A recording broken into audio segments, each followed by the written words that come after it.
कि अभी ये सेकंड पार्ट है, मैंने इसका सुबह फर्स्ट पार्ट डाला था, उसको जाकर देख सकते हैं। मैंने बहुत ज़्यादा एक्सप्लेनेशन में इन सबको सॉल्व किया है और इसमें भी हम ऐसे ही करने वाले हैं। 10 क्वेश्चंस करेंगे हम जल्दी से, और आप चाहेंगे तो मैं इसकी पीडीएफ आपको दे दूंगा मेरे टेलीग्राम चैनल पर। इसी नाम से टेलीग्राम चैनल भी है, जिस नाम से यूट्यूब चैनल। देखिए अब क्वेश्चन क्या है, by selling an article for 138 a shopkeeper loses 8%। मतलब देखो 138 रुपये में उसने बेचा कुछ सामान और उसको 8% का घाटा हो गया। ओके, यानी कि जो उसका क्रय मूल्य था वो इससे ज़्यादा होगा। ऑब्वियसली उसका जो कॉस्ट प्राइस है वो 138 से ज़्यादा होगा। ओके, अब वो कह रहा है कि ये क्योंकि एसपी है, सीपी ज़्यादा होगा क्योंकि लॉस हुआ है। अब वो कह रहा है कि 4% उसे फ़ायदा कमाना है, तो वो कितने रुपए में उसे बेचे। अब देखिए, एक तो ऑप्शन से जा सकते हैं सीधे। देखो अब उसको 138 रुपये में बेचने में उसे नुकसान हो गया था, तो 4% का फ़ायदा करने में 90 में तो बेचेगा नहीं, है ना। और देखिए 210 थोड़ा ज़्यादा सा लग रहा है ना। वैसे 210 10%, हाँ 210 थोड़ा बहुत ज़्यादा हो गया, क्योंकि अब 138 पे उसे 8% का लॉस है, तो अराउंड 150 उसका कॉस्ट प्राइस गया होगा और उसमें थोड़ा सा और जोड़ लेते हैं, तो ये भी नहीं होगा। अब इन दोनों में ये थोड़े पास पास ऑप्शन है, तो इसमें नहीं कर सकते ये काम, इसलिए हम इसको सॉल्व कर लेते हैं। सॉल्व क्या करना है, देखो अभी हमने पहले सीपी निकालना है, क्योंकि एसपी हमें पता है, तो सीपी में कितने, ये जो है वो कितने परसेंट का लॉस है। यानी कि मानते हैं 100% आपके पास रुपया था, उसमें से 8% का लॉस हो गया है, तो -8%, तो कितना बचा 92%। यानी कि ये जो है 138 वो किसके बराबर है, 92% के बराबर है। और आपको चाहिए सीपी क्या होता है हमेशा 100%, है ना, क्योंकि इतना ही तो पैसा आपके पास है, यही तो सीपी है। तो कैसे करना है, देखो 92% किसके इक्वल हो गया 138 के, पर आपको 100 चाहिए, तो 1% किसके बराबर हो गया 138/92 के। अब 100 चाहिए तो 100 से मल्टीप्लाई कर देंगे, 138/92 इंटू 100। ओके, अभी इसे सॉल्व नहीं करें, सॉल्व बाद में करेंगे। ये आपका क्या हो गया, सीपी हो गया है। ठीक है, अब सीपी के बाद आपको अब निकालना है ऐसा एसपी, ऐसा विक्रय मूल्य निकालना है जिस पर 4% का लाभ हो, 4% का फ़ायदा होना चाहिए ऐसा। तो इससे तो ज़्यादा ही होगा ना। अब 100 रुपये पे मतलब 100% एसपी है, तो 4% का प्रॉफिट प्लस 4, यानी कि 104%, है ना। 104% करना है आपको। सी पी ए था 138/92 इंटू 100 इंटू 104, ये न्यू एस पी है ना, जिस पे उसे फ़ायदा होगा, अपॉन 100। बस इसको सॉल्व कर लेते हैं। इससे ये कट गया और ये कट जाएगा, 4 से कट जाएगा, 2 3 2 6, ये कट जाएगा इससे 6 से, हाँ 6 से, ये 6 टाइम्स कट गया, और यह गया 6 3 कैरी और 156, तो 156 इसका आंसर हो गया। ठीक है, ये इसका न्यू एसपी हो गया। अगर वो सामान को 156 रुपये में बेचता है तो उसे 4% का प्रॉफिट हो जाएगा, ये है इसका मतलब। अब आगे का करते हैं। ये देखिए, वो कह रहा है कि ये एक सीरीज़ है जो 1 स्क्वायर 2 स्क्वायर 3 स्क्वायर 14 स्क्वायर तक का सम है। इसका आंसर ये है 1015। तो वो पूछ रहा है कि भाई अब ये जो सीरीज़ है 3 square plus 6 square plus 9 square, ये 42 स्क्वायर तक गई है, तो इसका सम क्या होगा। अब एक चीज़ गौर करने वाली है, देखो कि आपको लग रहा है ना कि फर्स्ट टर्म में मैं 3 की मल्टीप्लाई कर दूंगा तो आ जाएगा, 2 में मैं 3 की मल्टीप्लाई कर दूंगा तो 6 आ जाएगा, 14 में 3 की मल्टीप्लाई कर दूंगा तो 42 आ जाएगा, 3 में कर दूंगा तो 9 आ जाएगा।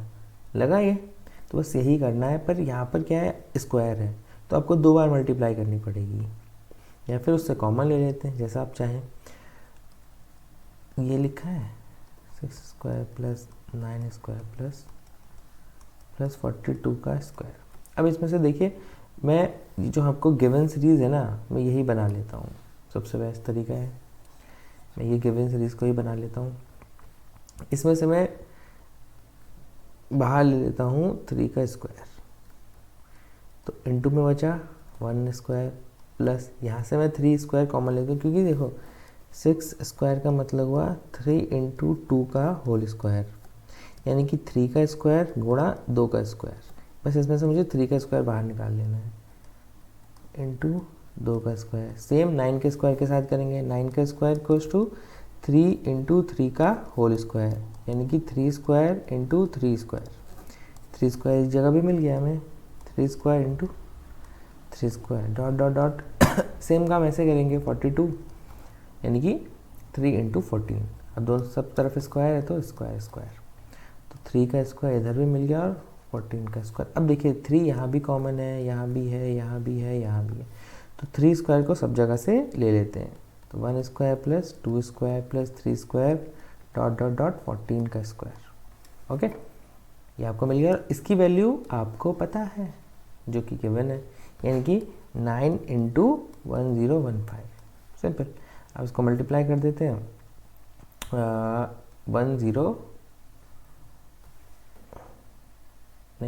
कहाँ आएगा, एक सेकेंड, 9 से मल्टीप्लाई करते हैं, सॉरी 9135। ओके, 9135 कहाँ है, ये रहा। बस ये आंसर हो गया।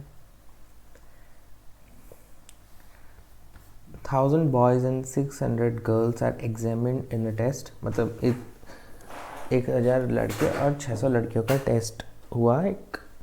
वहाँ पे क्या हुआ, 43 लड़के और 35% लड़कियाँ पास हो गई हैं और जो बाकी बच्चे थे वो फेल हो गए हैं। तो बताना कि कितने कैंडिडेट्स में आपके बॉयज़ और गर्ल्स दोनों आते हैं। ओके, इनका सम होता है कितने बच्चे फेल हो गए। अब देखो 1000 लड़के थे, उसमें से कुछ बच्चे पास हुए, कुछ बच्चे फेल हुए। तो आप ये देख लेते हैं पास कितने हो गए हैं। पास हुए 43%, तो 1000 लड़कों का 43% कितना होगा, ठीक है 430। और फेल कितने हो गए, फिर फेल कितने हो गए, 100 माइनस 43%, है ना। जब 43% पास है तो फेल कितने हुए, क्योंकि 100% बच्चे होते हैं, 43% कितना हो गया, ये 57%। तो 1000 का 57% कितना हुआ, ये आपको मार्क करके रख लीजिए इसको, क्योंकि ये यूज़ होगा। अब वो कह रहा है कि ये बॉयज़ के लिए था, अब गर्ल्स के लिए कर देते हैं सेम काम। 600 लड़कियां थीं, उसमें से कुछ पास हुई, कुछ फेल हुई। पास कितनी हो गई, 35%। तो इसका 35% निकालना पड़ेगा 600 का। तो 600 का 30% कितना होगा, 180 में फिर 5% और जोड़ देना है, 30 और जोड़ दो, तो कितना हो गया, इतना 210। अब फेल कितने हो गए, फेल क्या है, 600 में से 210 को माइनस कर दो, 400 में से 10 और कम कर दो, 390। अब ये सब फेल है। टोटल कैंडिडेट जो फेल हुए हैं वो क्या है, इन सब का सम है, यानी कि टोटल कैंडिडेट फेल जो है 570 और 390, 0 का 0 6 और एक कैरी 9। तो इतने बच्चे जो है वो फेल हो गए। पर टोटल बच्चे कितने हो गए थे, अब ये टोटल फेल है ना, टोटल फेल है ये। टोटल बच्चे कितने थे, 1000 प्लस 600, यानी कि 1600 गुणा 100। इससे से काटो, 16 से 300 और 960 कितने टाइम्स गया, 60 टाइम्स, तो 60% आपका आंसर हो गया है। ठीक है, तो 60% टोटल बच्चे फेल हो गए हैं। Number when divided by 35 gives 14 as a remainder. मतलब ये कोई नंबर है, आपको वो नहीं पता है, मान लीजिए कोई n नंबर है, उसको आपने 35 से डिवाइड किया तो जो रिमाइंडर बचा वो 14 था, है ना, ये है इसका मतलब।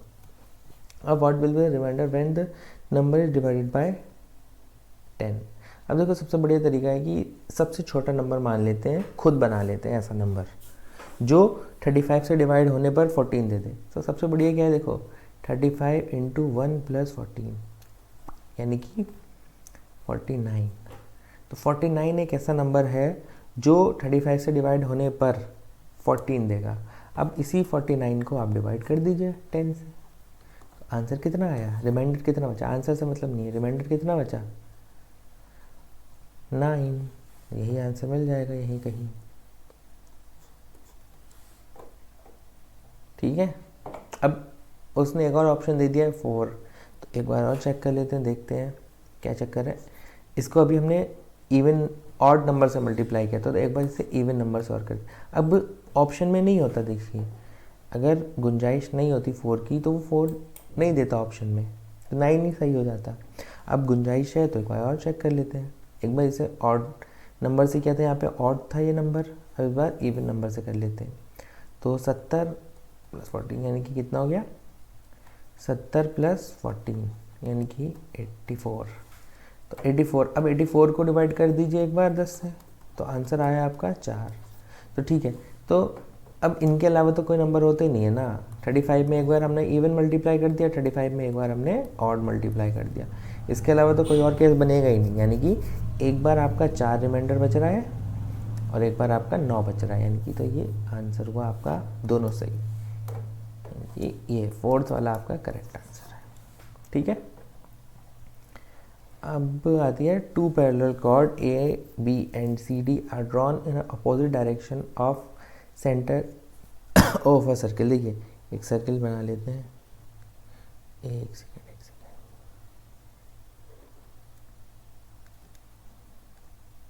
हाँ, सर्किल बन गया है। अब इसमें सेंटर है आपका ओ। अब इसमें 2 कॉर्ड है, एक कॉर्ड ये है ए बी मान लेते हैं इसको, और इसको मान लेते हैं सी डी। वो कह रहा है कि ये ऑपोजिट साइड में है ना, ऑपोजिट साइड ऑफ ओ है। The length A B is 16 centimetre, ये जो है ये 16 सेंटीमीटर की, कलर चेंज, ये है आपकी 16 सेंटीमीटर की, और जो डायमीटर है वो 34 सेंटीमीटर है, यानी कि जो डायमीटर है आपका इससे पास वाला ये कितना 34, यानी कि ये 17 की इसकी रेडियस होगी, त्रिज्या। और डिस्टेंस बिटवीन कॉर्ड्स ये जो है ऊपर से लेकर नीचे तक ये आपकी 23 है ये। तो find the length of C D, तो सी डी की लेंथ फाइंड करनी है, बहुत आसान क्वेश्चन है। देखिए एक फॉर्मूला होता है, मतलब थ्योरम है, अगर कोई कॉर्ड है और उससे एक परपेंडिकुलर ड्रॉ करते हो आप, तो ये इसको हाफ हाफ में डिवाइड कर देगी। अब क्योंकि ए बी 16 की है तो ये 8 में डिवाइड कर देगी वो। इस फिगर को मैं दोबारा बना देता हूँ, वैसे ज़रूरत नहीं है, कलर चेंज कर देता हूँ। ये 8, तो 8 सेंटीमीटर आपका ये हो गया है। अभी मैंने पिछली वीडियो में एक ये थ्योरम एक ये लिखवाया गया था आपको, ऐसा ही एक राइट ट्रायंगल बना था जिसमें मैंने बताया था आपको पाइथागोरस ट्रिपलेट याद करके रखना। अब ये एक ऐसा राइट ट्रायंगल बन गया है जिसकी ये साइड तो है 8, ये साइड है 17, तो ये वाली कितनी होगी 15 होगी, लिखवाया था आपको। तो इतनी तो 15 हो गई है, तो बची हुई कितनी हुई, अब 23 टोटल थी, तो बची हुई कितनी हो गई 8 हो गई। तो अब ये 8 है, ये 17 है, तो ये वाली साइड कितनी बची, ये 15 हो गई। अब ये पिछली वीडियो में समझाया मैंने, तो अब ये 15 होगी तो बची हुई साइड भी कितना होगी 15 होगी। तो टोटल कितनी होगी सी डी, 15 + 15 30। आंसर आपका क्या आया 30 सेंटीमीटर, इजी। अब देखिए ए बी का रेशियो ये है, बी सी का रेशियो ये है, सी डी का रेशियो ये है, डी ई का रेशियो ये है, ई एफ का रेशियो ये है। तो कैसे करेंगे,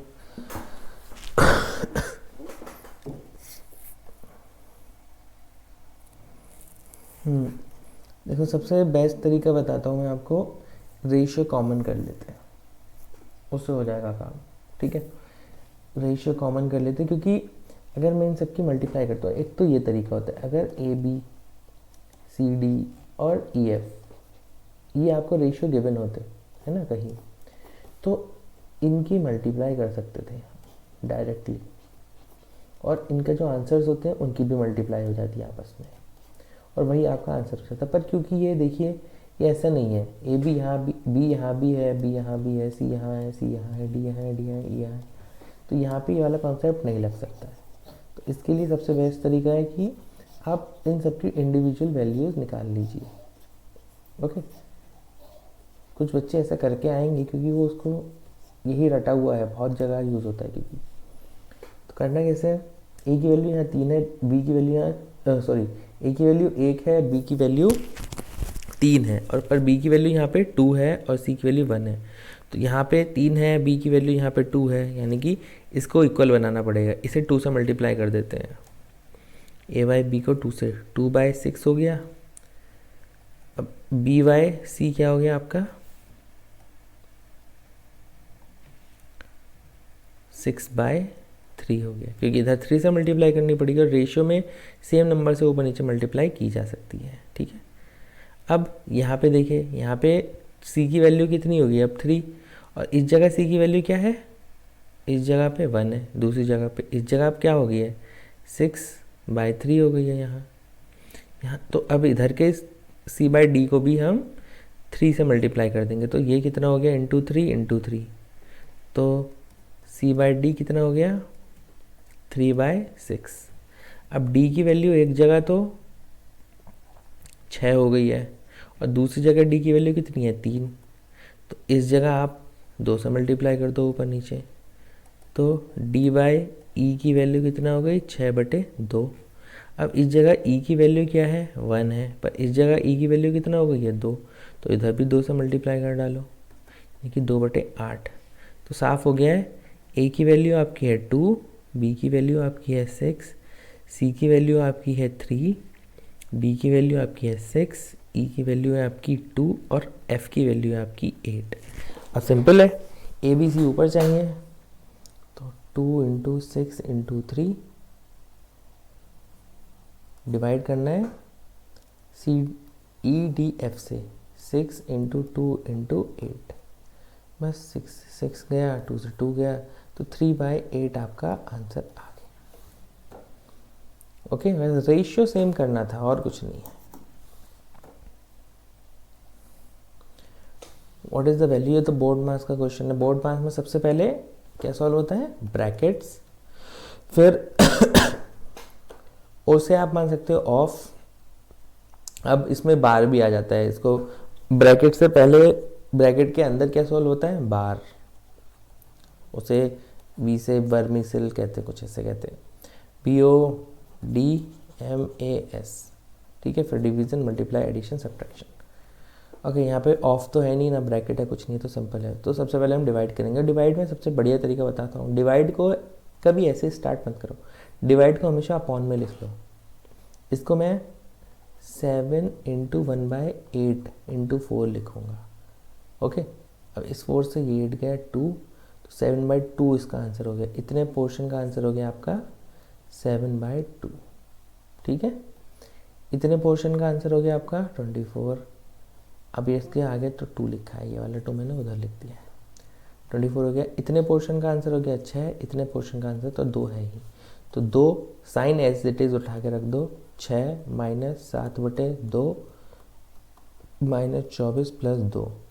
पॉजिटिव जिनके आगे पॉजिटिव, अब कुछ नहीं होता तो पॉजिटिव लिखा होता है, जिनके आगे पॉजिटिव है वो सब एक तरफ ले जाओ, मतलब एक साथ काउंट कर लो, इसके आगे पॉजिटिव है, इसके आगे पॉजिटिव, इसके आगे पॉजिटिव, तो ये हो गए 10। जिसके आगे नेगेटिव है वो एक साथ ले लो, -24 और ये 3.5, तो 27.5। अब प्लस का 10 और -27.5 कितना देगा, -17.5। ये आपका आंसर हो गया। 15 men completes 1/3 of the work in 8 days. How many men will complete in 5 days? तो वो कह रहा है कि देखो 15 आदमियों ने कितने दिन काम किया, 8 दिन काम किया, और कितना काम किया, 1/3 काम किया। ओके, तो वो कह रहा है कि कितने, how many man will complete remaining work, तो रिमेनिंग वर्क कितना बच गया 2/3। ये फॉर्मूला होता है number of man into efficiency into number of days into hour upon work. तो 2 केस में कि कुछ आदमी इस वक्त काम करते हैं, इतना काम करते हैं, और फिर कुछ में वो चेंज हो जाता है कि 2 आदमी चले गए, 3 आदमी भाग गए, ऐसा कुछ। तो उसमें भी फर्स्ट केस ऐसा बनाओ, सेकंड के जैसे कि फर्स्ट पहले केस हमारा क्या था कि कुछ आदमी ने काम किया, 15 आदमी ने काम किया, 1/3 काम किया, ठीक है। तो अभी सेकंड केस हमने क्या बनाया कि जो बचा हुआ काम है, 1/3 काम हो गया तो बचा हुआ काम बचेगा 2/3। तो इसमें हमें मैन की संख्या नहीं पता है, ओके। और करना कितने दिन में, 5 दिन में, तो यानी कि 5 दिन में करना। इसको सॉल्व कर लेते हैं। 15 × 8 × 3 इक्वल्स टू 5 × 3/2। 3 से 3 कटा, 15 से चलो 3 कटा, और x की वैल्यू आ गई है 2 था इधर, नेगेटिव मतलब डिवाइड में उधर मल्टीप्लाई हो जाएगा। 24 × 2 कितना हो गया, x इक्वल्स टू 48। तो 48 मैन चाहिए आपको, जो रिमेनिंग वर्क है वो 5 दिन में करवाना है। तो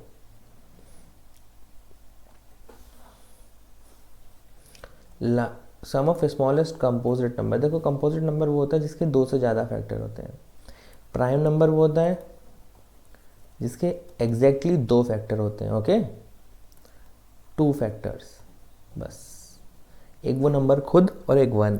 अब 1 प्राइम नंबर इसलिए नहीं होता क्योंकि 1 के सिर्फ एक ही फैक्टर है, वो खुद भी 1 है और वो 1 भी 1 है, इसलिए प्राइम नंबर नहीं होता है 1। 2 होता है प्राइम नंबर, है ना, क्योंकि ये 2 अपना फैक्टर है और 1 भी इसका फैक्टर है। तो प्राइम नंबर के 2 फैक्टर्स होते हैं और कंपोजिट नंबर के 2 से ज़्यादा फैक्टर होते हैं, है ना। तो सबसे छोटा कंपोजिट होगा 4। 4 के कितने फैक्टर हैं, 4, 2 और 1, तो ये सबसे छोटा कंपोजिट नंबर है। And the largest 2 digit prime number, तो 2 डिजिट प्राइम नंबर कौन सा है, लार्जेस्ट 97, ओके। इन दोनों को जोड़ दो, 101, तो 101 आपका आंसर क्या, 101 स्मॉलेस्ट 3 डिजिट प्राइम नंबर है ना। ये याद रख लेना, ये आ जाता है पूछने के लिए, ओके। अब इस चीज़ को डिवाइड करना है आपको 7 से, तो कैसे करेंगे, व्हाट विल द रिमाइंडर। अब मैंने इसका बहुत पुराना कॉन्सेप्ट है, मैंने सबसे पहले नंबर सिस्टम की वीडियोस डाली हुई हैं, उसमें मैंने बताया है इस टाइप के क्वेश्चन को सॉल्व करना, क्योंकि काफ़ी लंबा कॉन्सेप्ट है तो मैं अभी नहीं बता पाऊँगा ठीक तरह से। तो वहाँ पे आप जाके देख लीजिएगा, आपको समझ आ जाएगा कैसे करना है ऐसे क्वेश्चंस को, ठीक है। वैसे मैं बता देता हूँ, चलिए देखो, ये तो बहुत बड़ी पावर है, इसको सॉल्व करने का कोई मतलब होता नहीं है। इसमें से हम पावर लेके निकाल सकते हैं, कुछ ना कुछ यहाँ से निकाल लो। जैसे कि 3 निकालिए, यहाँ पे बचा × 4 डिवाइडेड बाय 7, या फिर दूसरा तरीका अप्लाई करें, जाओ इसे मल्टीप्लाई करके देखते हैं।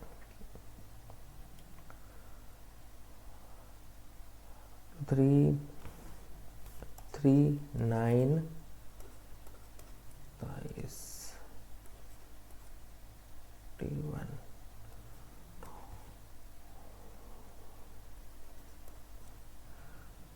23,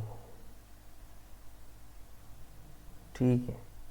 इस जगह काम बन जाएगा, इस जगह काम बन रहा है 243 में। 243 में आप डिवाइड करेंगे 7 से तो आएगा 33, 34, नहीं, यहाँ पे काम नहीं बन रहा है ये वाला। इस पे हम दूसरा तरीका अप्लाई कर देते हैं, वो है टॉर्शंट वाला तरीका। नीचे प्राइम नंबर है, इसको 4 तो ये बाद में मल्टीप्लाई कर देंगे इससे। नीचे प्राइम नंबर है तो ऊपर इसके टॉर्शंट बना लेते हैं। प्राइम नंबर का टॉर्शंट होता है 6, तो 6 के फैक्टर में इसे निकाल देते हैं, 6 से डिवाइड करके। 6, 3, 2, 3,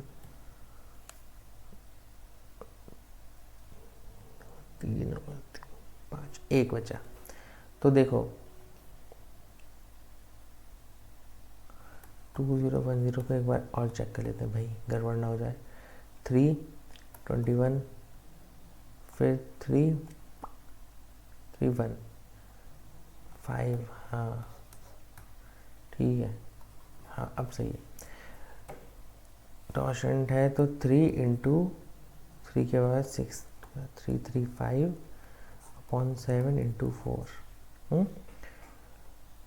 इसका रिमाइंडर जो होगा वो होता है, ये सब अभी मैं कैसे बताऊँ, इसका जो रिमाइंडर होता है वो होता है आपका 1, इससे रिमाइंडर आएगा 1, ये बचा 3 इंटू 1 इंटू 4 यानी कि 12/4, 12/7, तो रिमाइंडर बचा आपका यहाँ से 5, तो 5 इसका आंसर है। ठीक, ये टॉशन फॉर्मूला होता है, ये कब लगता है, जब जैसे नीचे अगर डिवाइड करने वाला प्राइम नंबर हो तो प्राइम नंबर से एक कम कर दो, जैसे यहाँ पे 6, और जो पावर आई है किसी की भी पावर हो तो उसको डिवाइड करो 6 से। जैसे यहाँ पे अभी 2011 था, अब 2012 होता है इस जगह, तो हम 6 से डिवाइड करते तो रिमाइंडर बचता आपका 2, तो 3 की पावर 2 आगे ले लेते, फिर जो भी ये था उसका रिमाइंडर हमेशा 1 बचेगा और इंटू 4 कर देते अपॉन 7। ऐसा होता है ये वाला तरीका। बाकी जो सिंपल तरीका मैंने पहले लगाने की कोशिश की थी वो लगा नहीं यहाँ पे। तो यहाँ पे क्या हुआ, देखो ये 9 इंटू 4 36/7, तो यहाँ पे आपका रिमाइंडर 1 बच जाता आखिर में, है ना, ऐसे होता है। Area of A square is 1/16 and what will be the ratio of its side and the parameter.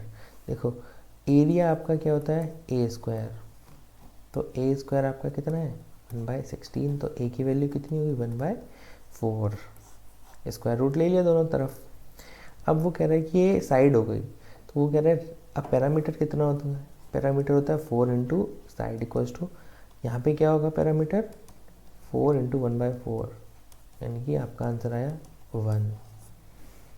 ठीक है, तो वो रेशियो पूछ रहा है साइड अपॉन पैरामीटर का, तो साइड आपकी 1/4 अपॉन पैरामीटर 1, तो 1:4 इसका आंसर हो गया ये वाला। ओके, अब बाकी क्वेश्चंस थोड़े से बचे हैं, वो मैं अगली वीडियो में बताऊंगा।